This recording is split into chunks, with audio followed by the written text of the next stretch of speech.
കാശ്മീരിനെ പോലെ തന്നെ സ്വതന്ത്ര ഭാരതം നേരിട്ട മറ്റൊരു പ്രശ്നമായിരുന്നു ജുനഗഢ. എന്നാൽ ജുനഗഡിനുണ്ടായിരുന്ന ഒരു വ്യത്യാസം, ജുനഗഡ് കൈകാര്യം ചെയ്തത് പട്ടേലായിരുന്നു. അതുകൊണ്ട് തന്നെ നെഹ്റു കാശ്മീരിൽ കാണിച്ചതുപോലെയുള്ള മണ്ടത്തരങ്ങളൊന്നും ജുനഗഡിൽ സംഭവിച്ചില്ല. ഗുജറാത്തിലെ കത്തിയവാറിന് തെക്കായി ഏതാണ്ട് 3000 സ്ക്വയർ മൈൽസ് ഉള്ള ഒരു പ്രദേശമായിരുന്നു ജുനഗഢ. അവിടുത്തെ ജനസംഖ്യയുടെ ഏതാണ്ട് 82% ഹിന്ദുക്കളായിരുന്നു. പക്ഷെ ജുനഗഡ് ഭരിച്ചിരുന്നത് നവാബ് മഹതാബ് എന്ന ഒരു മുസ്ലിം രാജാവായിരുന്നു. ഈ നവാബിനെ കുറിച്ച് വളരെ രസകരമായ ധാരാളം കഥകൾ പ്രചരിച്ചിരുന്നു.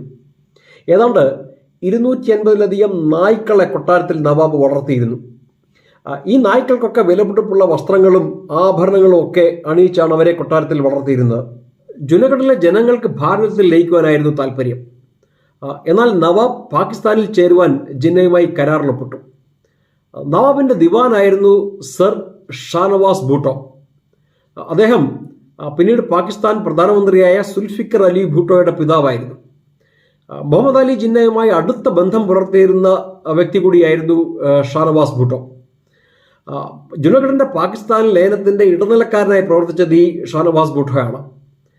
1947 ഓഗസ്റ്റ് 15 തന്നെ നവാബ് പാകിസ്ഥാനിൽ ലയിക്കുവാൻ ജിന്നയുമായി കരാറിലൊപ്പിട്ടു. പക്ഷേ ഭാരതം ഇത് അറിയുന്നത് ഏതാണ്ട് 1 മാസം കഴിഞ്ഞ് സെപ്റ്റംബർ 13 പക്ഷേ ഇത് അറിയാവുന്ന ഒരാളുണ്ടായിരുന്നു, മൗണ്ട് ബാറ്റൻ. അയാൾ മിണ്ടാതിരുന്നു. ജുനഗഡ് പാകിസ്ഥാനിൽ ചേർന്നത് ഒരല്പം താമസിച്ചാണ് ഭാരതം അറിയുന്നതെങ്കിൽ ഭാരതം അത് അംഗീകരിക്കുമെന്ന് ജിന്ന കരുതി. ഗാന്ധിജിയുടെയും നെഹ്റുവിൻ്റെയും കാര്യത്തിൽ അത് ശരിയായിരുന്നു താനും. എന്നാൽ പട്ടേൽ യാതൊരു വിധ വിട്ടുവീഴ്ചയ്ക്കും തയ്യാറായിരുന്നില്ല. ഈ മൗണ്ട് ബാറ്റൻ ഭാരതത്തിന്റെ ആദ്യത്തെ ഗവർണർ ജനറൽ ആയിരുന്നു. എന്നാൽ ഗവർണർ ജനറൽ സ്ഥാനത്തിരുന്നുകൊണ്ട് അയാൾ ചെയ്തത് മുഴുവൻ ജിന്ന അല്ലെങ്കിൽ പാകിസ്ഥാൻ അനുകൂല നിലപാടുകളായിരുന്നു. ഈ ജുനഗഡിൽ ഭാരതം പാകിസ്ഥാനെതിരെ സായുധ സേനയെ ഉപയോഗിക്കില്ല എന്ന് ഉറപ്പുവരുത്തുകയായിരുന്നു മൗണ്ട് ബാറ്റൻ ചെയ്തുകൊണ്ടിരുന്നത്. ഗാന്ധിജിയെ സംബന്ധിച്ച് അഹിംസയും മഹാത്മാവെന്ന അദ്ദേഹത്തിന്റെ ഇമേജും ഒക്കെ ഒരു സായുധ നീക്കത്തിലൂടെ ജുനഗഡ് തിരിച്ചു പിടിക്കണം എന്ന ആശയത്തിൽ നിന്ന് അദ്ദേഹത്തെ അകറ്റിനിർത്തി. നെഹ്റുവിന് സ്വന്തമായിട്ട് തീരുമാനങ്ങളൊന്നും ഉണ്ടായിരുന്നില്ല. ബ്രിട്ടീഷ് ഗവൺമെന്റുമായിട്ട് ചർച്ച ചെയ്തിട്ട് ജുനഗഡിൽ എന്ത് വേണമെന്ന് തീരുമാനിക്കാം എന്ന നിലപാടായിരുന്നു അദ്ദേഹത്തിൻ്റെത്. സത്യത്തിൽ രക്ഷകൻ സർദാർ പട്ടേൽ മാത്രമായിരുന്നു. ഈ കാശ്മീർ വിഷയത്തിൽ അടക്കം നെഹ്റുവിനെയും മഹാത്മാഗാന്ധിയെയും മാനേജ് ചെയ്യുവാൻ മൗണ്ട് ബാറ്റന് സാധിച്ചു. എന്നാൽ the Iron Man of India was unmanageable for him.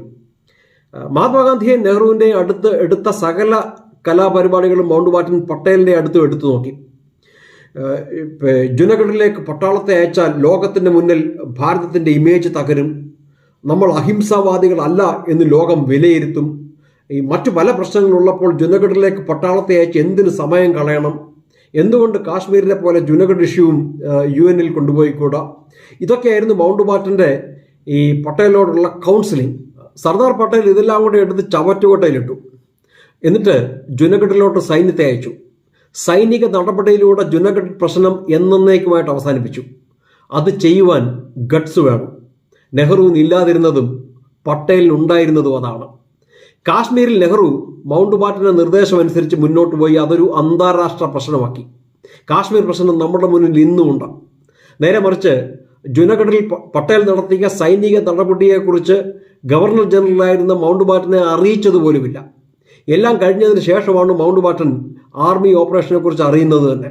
Mount ബാറ്റനും നെഹ്റുവും കൂടിയായിരുന്നു ഭാരതത്തിലെ 548 നാട്ടുരാജ്യങ്ങളുടെ സംയോജനവും നടത്തിയിരുന്നത് എങ്കിൽ ഇന്നൊരു 5-6 പാകിസ്ഥാൻ ഭാരതത്തിനുള്ളിൽ ഉണ്ടായിരുന്നേനെ. ഈ പ്രശ്നങ്ങളൊക്കെ നടക്കുമ്പോൾ നവാബ് ഈ തൻ്റെ ട്രഷറിയിൽ ഇരുന്ന പൈസയും സ്വർണവും കുറേ പട്ടികളെയും അയാളുടെ 5-6 ഭാര്യമാരെയും ഒക്കെ ആയിട്ട് ഈ പ്രൈവറ്റ് പ്ലെയിനിൽ, സ്വന്തം പ്ലെയിനിൽ പാകിസ്ഥാനിലേക്ക് രക്ഷപ്പെട്ടു. ഇത്രയുമാണ് ഈ ആഴ്ച സംസാരിക്കാനുള്ളത്. അടുത്ത ആഴ്ച നെഹ്റുവിൻ്റെ മറ്റൊരു ബ്ലണ്ടറുമായി കാണുന്നതിനും വരെ thank you so much. Vande Mataram.